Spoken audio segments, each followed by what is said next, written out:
Me senti lisonjeada e ao mesmo tempo bastante responsável por homenagear alguém tão especial e provedor de tudo que temos.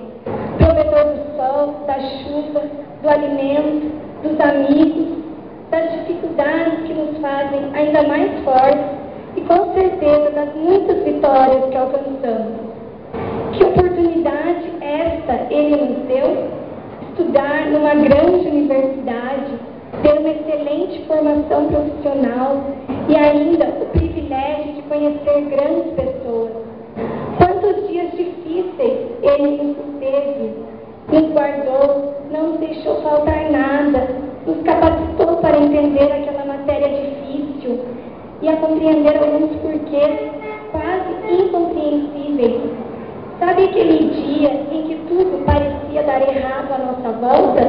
Ele esteve ali, Ele nos acalmou e aquietou o nosso coração, nos dando a paz que só Ele, em todo e qualquer tempo, poderia dar.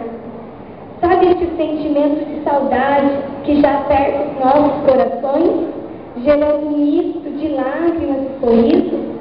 Sim, este sentimento é o resultado do amor que Ele plantou em nossos corações. Amor este que, apesar da distância, permanecerá.